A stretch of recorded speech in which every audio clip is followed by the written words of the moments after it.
we didn't have rad pizza when I was growing up, so I got that now, right? And so there's a lot of things that have evolved for the good, but there's a lot of things that haven't. But you got to take it all, I love everything about San Francisco. That was Alfredo Sainz, one half of the team behind 415 Zine. I'm Jeff, and this is Storied San Francisco, a podcast about artists, activists, and small businesses that make this city unique. In this episode, meet Fredo and his publishing partner, artist Laine Wiesemann. Get to know these two by hearing their respective stories of growing up, Fredo here in the city and Laine in a town near Stockton. We'll hear what has kept Fredo here and what brought Laine to San Francisco, as well as how they met and got started doing art together.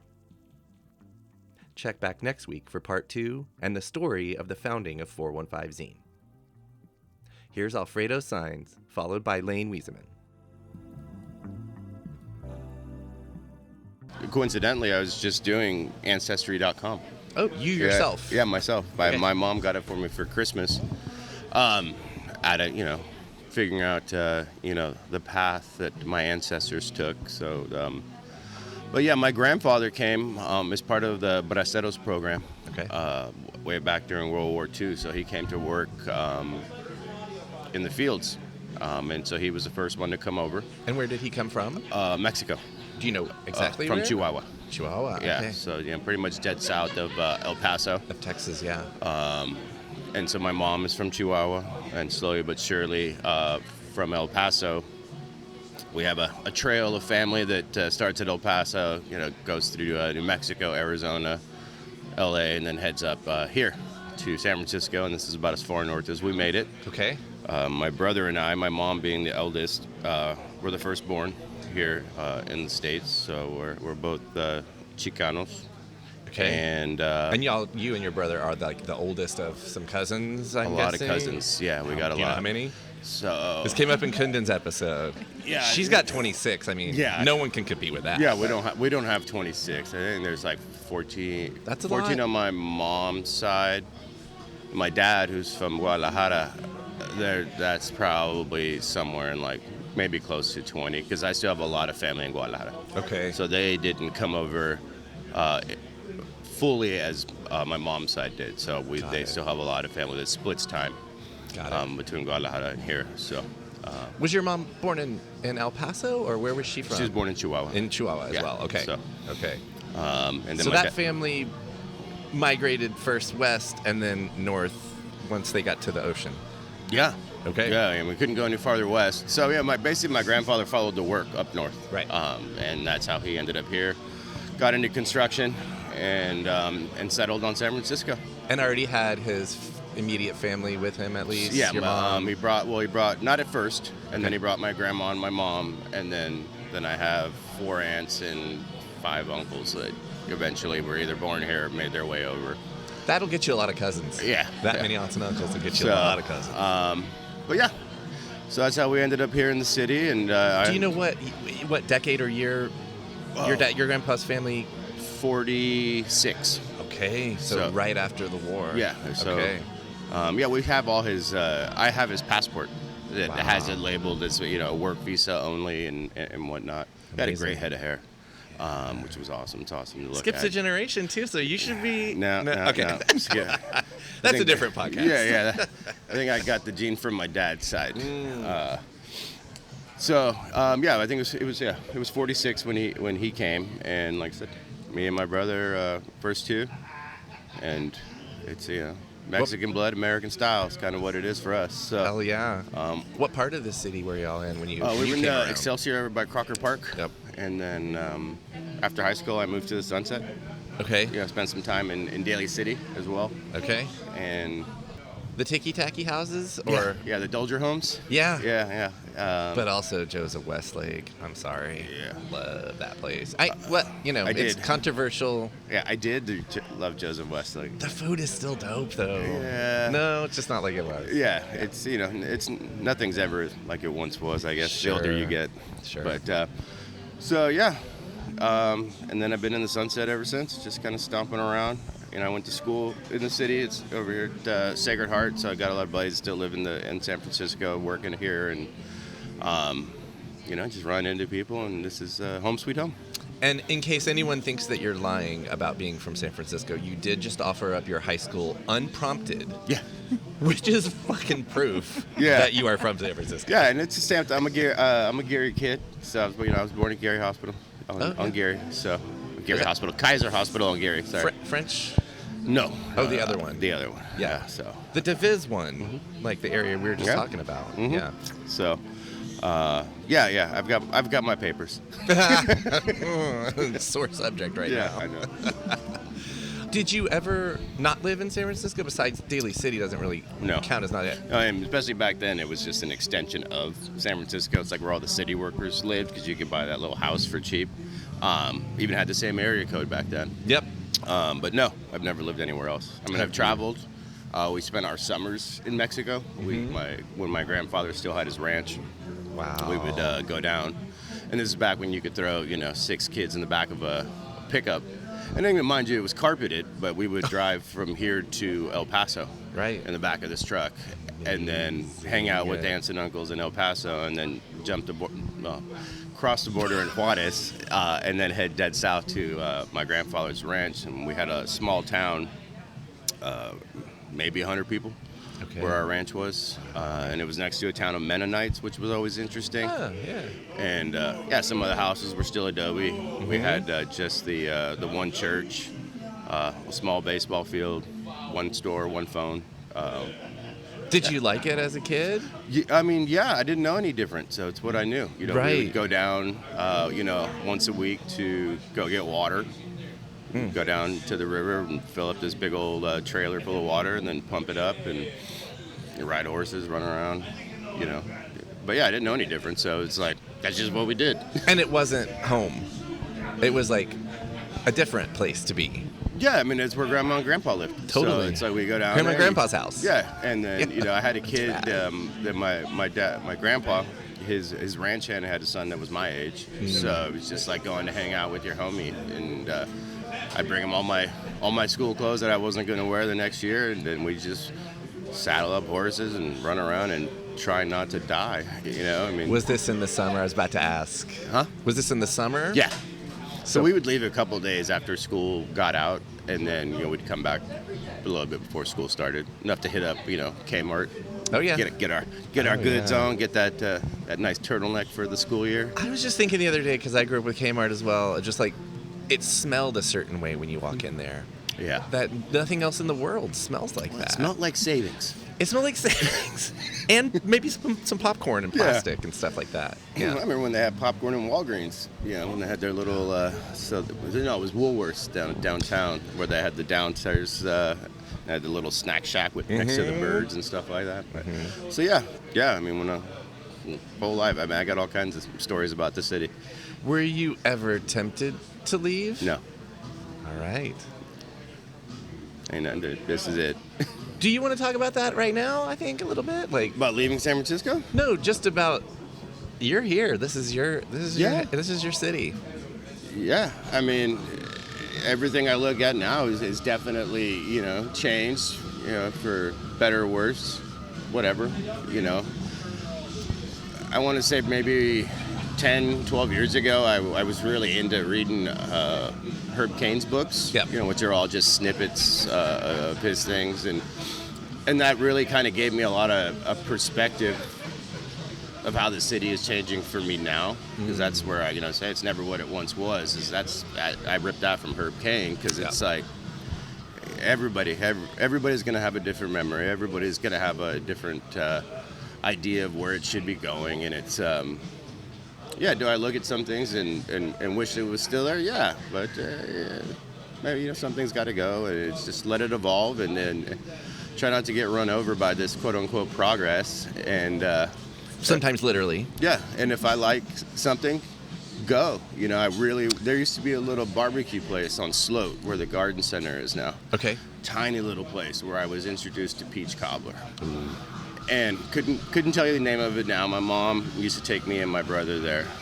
I want to say because no, it's a block down, because that was a doggy diner And then the next block down where the hotel was, the little janky little Ocean Beach hotel. But on the corner of that was a little, barely had 4 walls and a roof. Smoke coming out of it all the time, and this sweet, sweet woman introduced me to peach cobbler and probably started my journey to discovering diabetes, because that shit was so good. And They must have been from the South. they weren't from here, because Right. nobody north of the Mason-Dixon line can make that.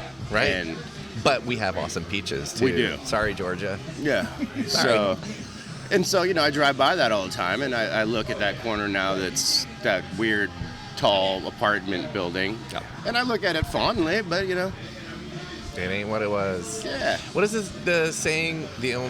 Change is the only constant. the only Something constant like is that? change. Yeah. So Yeah. 'Cause It's that just easier said than like living through some of it. Some of it's like yeah, but I mean, as opposed to getting bitter about it. Right. Like we didn't have rad pizza when I was growing up, so I got that now. Yep, Right. yep. And so there's a lot of things that have evolved for the good, but there's a lot of things that haven't. But you got to take it all. I love everything about San Francisco. I love that. Top, answer. bottom, left, right, and because you can't hate it if you don't love it, and you can't love it. There's just that whole thing that give me the whole thing. Yeah. And I'm not picking the onions out of this. I'm taking it all, and I love it.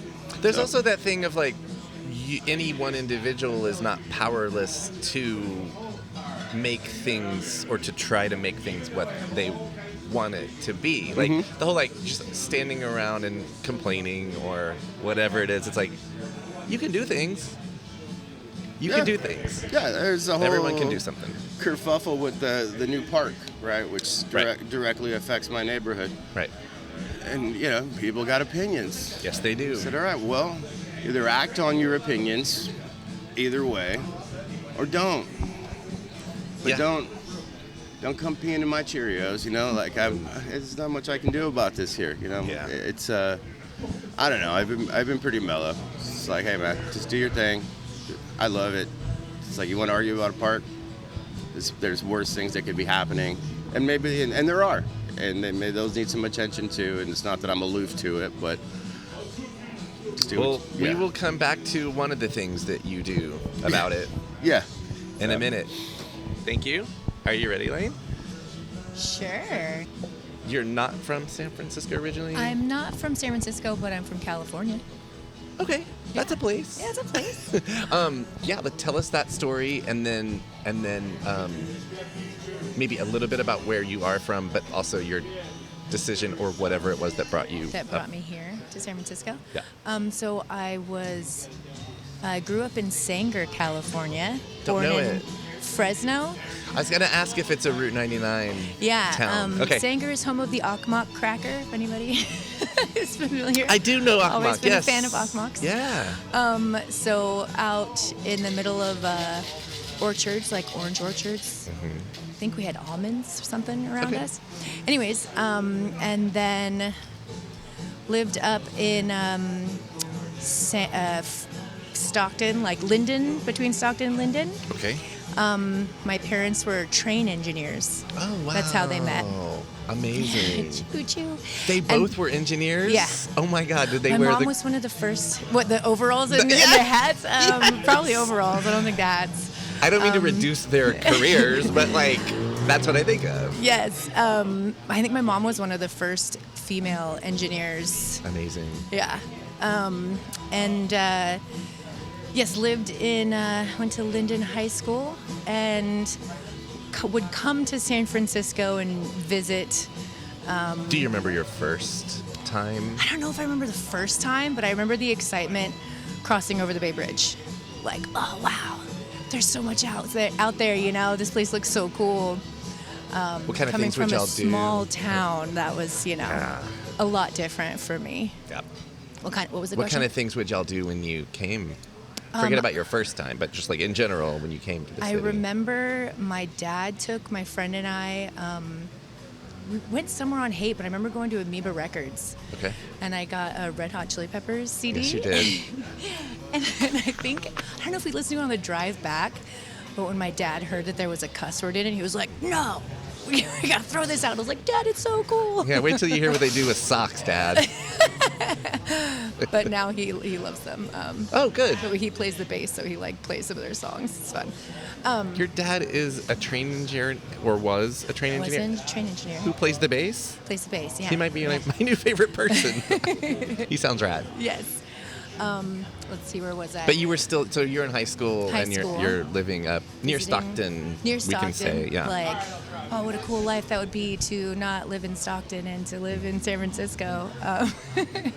And I started doing art at that time. High school? Lies. Way before then. Little. But really getting into it in high school. Started doing commissions. Oh, already. Yeah, like my freshman year of high school. Developed that, and then moved to Chico, California. To go to college, or why did that happen? I was all into art, and they didn't offer any. I wanted to learn the business of art, Okay. and they didn't offer any of that. And I really just wasn't into school. I wasn't into the structure and such. So I did junior college, and then enjoyed life in Chico. Learned how to party. I hear they're good at that. They're good at that. Until they're not. Yeah. And then I had a friend who moved down to San Francisco, and my employer at the time was moving down here also. Oh. So I was like, all right, let's do this. I'm going to move to San Francisco. With a job? With a job, but then the job fell through, Yeah. which stunk, but I made it work magically. Can I ask somehow. what year or decade this was that you moved to the city? 2018. No, 2008. 2008, so okay. 16 and a half years ago? Okay. Yeah. So not a native, but 2000, some would say a local. 2008, when the bottom fell out, or Oh, yeah. was that why the job thing didn't work? No, she okay. just didn't end up moving here Oh. Yeah. at that time. So I had to figure something else out. I have this theory that, at least in the last 20, 30 or 40 years, it's either easy to find a job or it's easy to find a place to live in San Francisco. It can't ever be both. Do you? Because I already lived here then. Do you remember which was easier? Finding a job or Or a place to live? Oh, yeah, to the afford. place to live. Yeah. To afford? No, I was delusional about that. Yeah. Some things never change. Yeah. But I found a job pretty easily. Okay. Yeah. And where did you land in the city? The marina. Okay. Yeah. That's a Which part of the was city. interesting. Which was interesting. Me too. Yeah. So I forgot to mention in Chico, I was a sign artist for Trader Joe's for a while. Whoa. Yeah. Wait. I mean, this all makes sense that each store has one or two. Oh, yeah. Yeah. But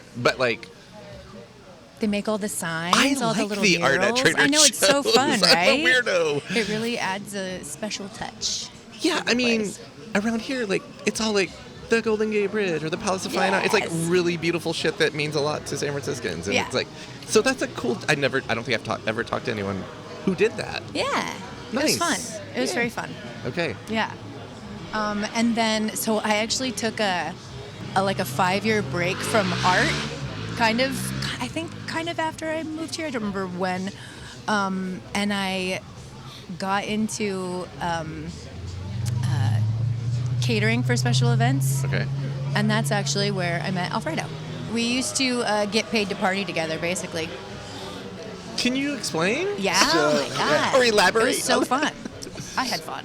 Yeah, it was a good time. We worked for an off-site catering company. So we did special events, concerts, music festivals, and private events, and that's how we met. Weddings, crazy corporate parties. Rich people shit. Very. It was so Yeah. cool. Yeah. Yeah. But also outside lands, things like that. Bill Graham. Bill Graham. And she was definitely the face of service, and I made sure that she had ice. So that's how we met. And What year-ish? 2000. 2010, 11, 10. 12, 10. A minute ago. Yeah. 2010. We'll ballpark it 2010. Or what makes us look younger? Had the Giants won a World Series yet? Yeah, 10. They 2010 had. we won it. Yeah, So it's late 2010. No, so we would earlier than Oh, maybe Let's see. 2008, Well, I moved here in 2008. 2009. I worked at Witchcraft. Well, you do the math, dude. Because I know I was with the boys when we won the World Series, like Shane and them. Oh, okay. I worked there for like a year So like a 2009. year. And then, You're old. I'm just kidding. yeah, maybe 2009, 2000. Yeah, somewhere in that window. 2010? Prior to Something the like that. World Series. Okay. Starting our run, our even year run. yep. And there was not a handful, there was a small group that were artists. And, we all hung out because everybody there, everybody that worked for the company did something else. I was just going to say, like, it's the artist thing to have a service industry job. Yeah, I mean, there was Right. some folks Yep. that, that's what they did and, Yep. and whatnot. But the people that I ended up gravitating to and hanging out with, always had, some sort of outlet. So, like Laine was a painter. Our friend Johnny Dismal, amazing painter and musician. Jessica Slaymaker worked with resin. So we, at least from my perspective, I was surrounded with like these super creative people, and through working with them, we all just kind of formed this little bond. And she showed me a painting of a beetle that she had done. My slug bug? Yeah. Nice. And I was already familiar with the other two that I had mentioned, their work. So I was poking and prodding her to paint because that thing was pretty dope. And then somewhere in there, it was like, well, why don't you do something? Because I used to be a little graffiti artist back, in my youth. Awesome. And Thank you for your service. Yeah, thank you. And so that's where my artistic roots began. I mean, I came in third place. What year was that? It was hosted by a bank. They had an Easter egg drawing contest. I came in third place. Got my picture in the local paper. I was down on 25th and Mission. How old were you? I think I was like 7. I don't know how I got third place because my mom was a bank manager, but that's a different podcast altogether. Right. That'll dictate what kind of home she goes into. But that being said, I think that you guys were having a group show, and you guys kind of let When me... y'all were working for the catering company? Yeah. This was happening? Okay. Yeah, somehow we So you got stumbled back upon a into, group show. You got back into art Yeah. after this yeah. break. Oh, So we kind of jumped, poking her to yeah. paint, and then you had a little bit more of a hiatus, I had a hiatus. and then when you came back, Yeah. I don't know, you want to talk about that? Was your hiatus intentional, or was it necessary? No, I got sicky poo. Okay. And so yeah, it actually like the healing. I picked up painting again. Yeah. After healing back up. Yeah. Yeah, sick, but came back and then was ready to paint. And so there was a group show between the three of them. And I've always been this huge cheerleader. I mean, not the most attractive, kind of the base of the pyramid type cheerleader. Got it. But I'm there. I'm rooting. You're Never in a skirt, sturdy. though. Yeah, definitely, a good foundational piece. And they let me put a little piece in there, and then we ended up doing this big collab. Why'd you put a little piece in there? It was a group show. Well, yeah. there was the first one where I just did the license plate with Maddie when he had a show where we ended up having our show. Oh, okay. So there was one little tiny license plate that kind of started it all, January 6, 2016, because I still have the dollar from the sale. Mm-hmm. And then from there, the four of us had our own group show at that same location on 17th and Bracero. Okay. All good. And 17th and Bracero. yeah, really. So there's up by KQED, kind of. Yeah, it's very. it's actually a block off Bracero, right. towards the overpass. It's got some graffiti on the corner. I can't remember the young man's name, but got some nice murals on it. It's kitty corner to the deli. It's like a private spot. Yeah.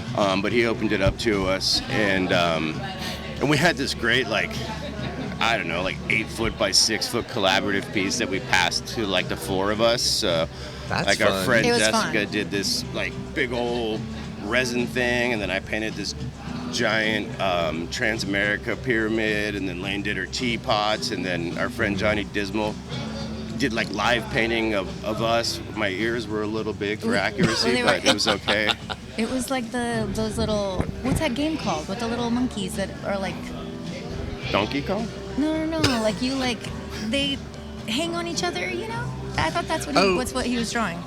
I They're know like what you're talking little about, but I monkeys don't with know. the little, Yeah, like, the arms like that. plastic I forgot what ones. it's called. What is that called? I have no clue. Barrel of monkeys? I have no clue. Yeah, But that's okay. 'cause He it did comes little in a like fucking- caricatures Yeah, it comes in a of barrel. us. And they Like that. Yeah. And then we raffled it off. And No, auction. We auctioned it Yeah, we off, do and auction. I don't even know what we did with the money. I don't We remember. split it. Oh, Can I ask what it went for? Well, I mean, no, it was just we just sold it it's like I don't know, like to 700. support local artists, Right. AKA $700 or us, something. It's But like also 700.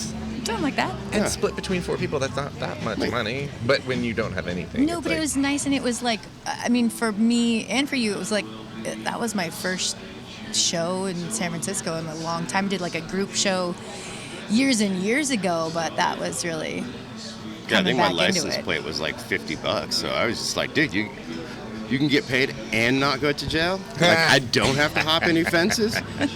So yeah, starting to come above ground in 2016 for me was awesome. Okay. And then between the fantastic trio of Laine, Johnny, and Jessica, there was a lot of guidance for me artistically that has brought me to where I am today. Like Laine was like really cool with technical stuff that I would be like, hey, I don't know how to do this. Maddie, ultimately, like, man, just do what you want. Jessica, very kind of like, you gotta, she was just there and rad about it, like just kind of gung-ho and do it. So like it worked out where, everybody had a role for me that was completely out of nowhere. And I would imagine when we were poking you to paint it, kind of became the same thing. Yeah, inspirational. It's nice to have that. Do you think that thing he's talking about that you helped him with, you mentioned that you wanted to kind of learn the business of art. Oh yeah. Do you think it came from that part of your brain and your person? I think you meant more like Well, in the paint, begin- yeah. like how to apply something, or how like technical side of creating a. Yeah, I think because the formal, because she has a background, so there's stuff that I don't understand. Got it. But An artistic background? yes, but these days it also applies because she is studying the business side of it, and she puts a lot of effort into understanding the business side. Where Okay. I'm, taxes. Yeah. Missed me with that. Yeah. But there's a lot of things that she puts a lot of effort into that behind the scenes stuff that I feel like a lot of artists don't know is there until it's like, hey buddy, you got to handle this and you got to promo that and you need a campaign for this and it's stuff that for me it's tough, and she's learning it, she's living it, and sometimes she loves it. So, Laine, once you're back to doing art, have you been doing art consistently, your own art, since Pretty then? much. Pretty much, Yeah. So coming back into art was really fun. So beforehand, like I did commissions for years, and I kind of didn't really have much of a direction, I want to say. But when I began to paint again, I'll tell you a little story. So I was up in Tamales at my girlfriend's aunt's house, and the whole family paints. They have just like paintings all over the place, and I was like, They're I in got the itch Tamales. to They're paint. Yeah. inspired by- Yes, yeah, exactly, yeah. by like Yeah. the surrounding landscape. Yeah. So their house has this beautiful view of like a the rolling hills, and there's like a little creek. And so I had the itch to paint. I was like, okay, what am I going to paint? So it was either the rolling hills, like a little landscape, or there was this really cute red shiny teapot that they had. I was like, oh, that'd be fun, because I enjoy doing realistic painting because it's fun to make something look real, and I love doing those little shiny spots. So I was like, oh, which one should I do? And then it just clicked. I was like, oh, what if I made the teapot pouring into this creek? That would be really fun and playful, and I could do both. What's that saying? If you can't decide, choose both. Oh. So yes, and surreal. That's good for. I'm a Libra, so that's. Me too. I'm gonna use that moving forward. Oh yeah. All of the above. If you can't decide, choose both. So I had so much fun with that. It was just like a little 6x6 playful little painting, and I ran with it. The teapot was so cute. I love tea. I was like, oh, how else could I play with like putting teapots into different, I don't know. Is this the teapot origin story? This is the teapot origin story. Yeah. Yes. So I started playing with it, like I put it as a cloud in the sky pouring over the Bay Bridge was one, and I, would put it in these different, very obvious, the teapot, you could definitely see it. And then I remember thinking like, okay, well, I want to paint this, but I don't necessarily want to just have a big old teapot in it. What can I do with this? So I hid it. And then that just took off. I was like, okay. So first you were playing with the art, the subject itself, and then you started playing with viewers. Yes, exactly. Your art plays with viewers. I like that. It's playful. Yeah, right? Yeah. It's kind of a tease. It's like, can you find the teapot? That was 415 Zine's Laine Wiesemann and Alfredo Sainz. Find them on social media and their website, 415zine.com. And check back next week for part 2 with Laine and Fredo. That drops next Tuesday wherever you get podcasts. Music for Storied San Francisco was created, curated, and produced by Otis McDonald. Aaron Lim of Bitch Talk Podcast is our contributing producer. And the show is produced and hosted by me, Jeff Hunt. Now in the 7th season, we have more than 250 episodes available wherever you listen to podcasts.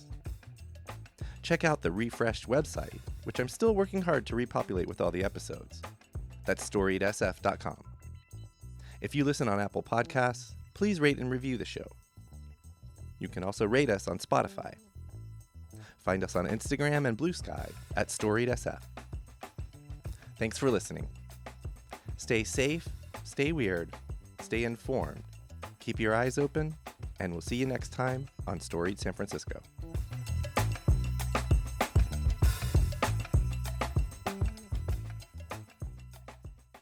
We acknowledge and respect the first humans of the unceded land we call San Francisco, the Ramaytush Ohlone.